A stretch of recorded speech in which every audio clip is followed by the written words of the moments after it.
vendredi 6 mai 2022, il va avoir un tournant majeur dans l'histoire politique de notre pays. 63 ans après que les martyrs de l'indépendance soient morts pour que nous soyons libres, et 30 ans après que les chrétiens aient marché au péril de leur vie pour que nous ayons notre démocratie, l'heure est arrivée pour que cette génération ait aussi sa chance de changer le cours de l'histoire.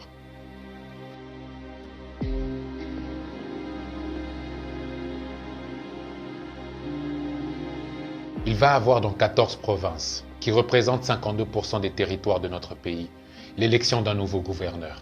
On ne veut pas que ce soit une élection de plus, qui va perpétuer un système qui continue d'avantager ce groupe de personnes qui se choisissent entre elles au détriment du peuple. Congo Ekobongate. Je refuse de dire que ce pays est maudit. Je ne sais pas pour vous, mais je suis fatigué d'entendre et de prononcer ces phrases. En le faisant, nous ne nous rendons pas compte que nous prophétisons sur nous-mêmes. Il est temps de changer le narratif. Il est temps.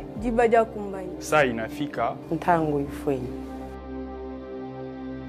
La première chose qu'on doit faire, c'est de s'intéresser à la politique. Les jeunes d'aujourd'hui, et moi le premier, faut avouer que nous nous en foutons un peu. On doit être un peu plus au courant de ce qui se passe, et on doit trouver les moyens d'influencer les décisions qui sont prises et qui changent notre destin. Et ces premières décisions sont celles qui placent nos autorités au pouvoir.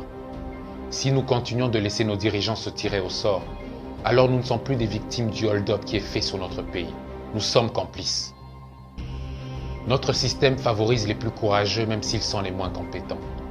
Nous devons donner le courant à ceux qui ont la vision, ceux qui ont l'intégrité, les valeurs familiales, ceux qui ont déjà accompli de vraies choses de leur vie, de devenir nos nouveaux acteurs politiques et de mettre fin à ce cycle infernal.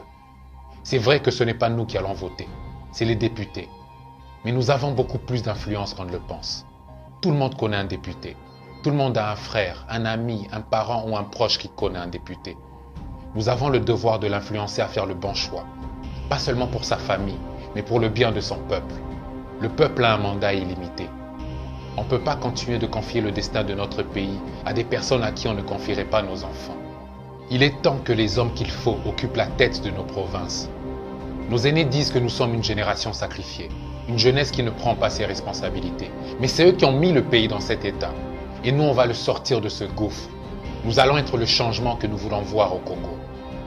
On veut être les acteurs du fait qu'on ne va plus dire que les Congolais ne sont jamais à l'heure, qu'on vende seulement ce pays ou qu'on laisse les Blancs revenir diriger. Mais si on veut changer les choses, nous devons faire entendre notre voix. Partager ce message. Il touchera peut-être le cœur d'un député qui changera d'avis au dernier instant et qui donnera sa voix à la bonne personne qui va changer le destin de sa province. Notre révolution à nous sera numérique. C'est maintenant ou jamais. Congo Ifo Ebonga. Ils disent que nous n'allons probablement pas changer le Congo, mais nous allons essayer.